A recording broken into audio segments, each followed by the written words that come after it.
Chapter 25. Now when Festus was come into the province after 3 days, he ascended from Caesarea to Jerusalem. Then the high priest and the chief of the Jews informed him against Paul, and besought him, and desired favor against him, that he would send for him to Jerusalem, laying wait in the way to kill him. But Festus answered that Paul should be kept at Caesarea, and that he himself would depart shortly thither. Let them therefore, said he, which among you are able, go down with me, and accuse this man, if there be any wickedness in him. And when he had tarried among them more than 10 days, he went down unto Caesarea, and the next day, sitting on the judgment seat, commanded Paul to be brought. And when he was come, the Jews which came down from Jerusalem stood round about, and laid many and grievous complaints against Paul, which they could not prove. While he answered for himself, Neither against the law of the Jews, neither against the temple, nor yet against Caesar have I offended anything at all. But Festus, willing to do the Jews a pleasure, answered Paul, and said, Wilt thou go up to Jerusalem, and there be judged of these things before me? Then said Paul, I stand at Caesar's judgment seat, where I ought to be judged. To the Jews have I done no wrong, as thou very well knowest. For if I be an offender, or have committed anything worthy of death, I refuse not to die. But if there be none of these things whereof these accuse me, no man may deliver me unto them. I appeal unto Caesar. Then Festus, when he had conferred with the council, answered, Hast thou appealed unto Caesar?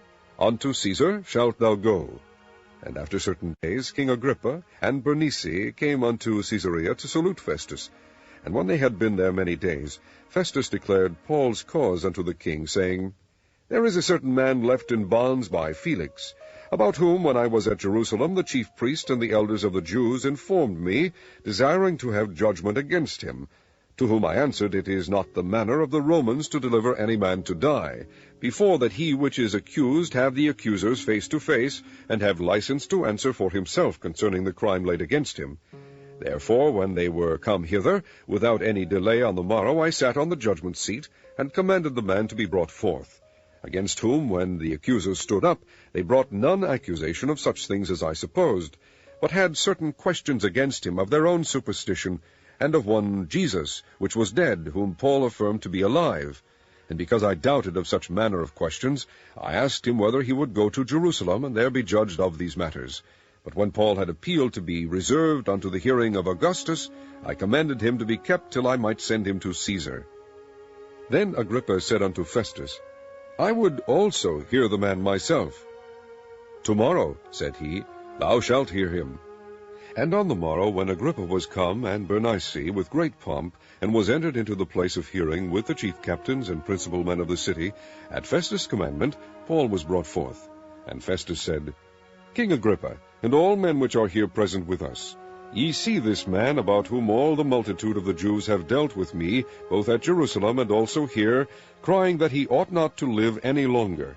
But when I found that he had committed nothing worthy of death, and that he himself hath appealed to Augustus, I have determined to send him, of whom I have no certain thing to write unto my lord.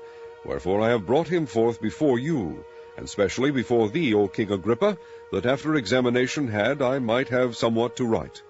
For it seemeth to me unreasonable to send a prisoner, and not withal to signify the crimes laid against him.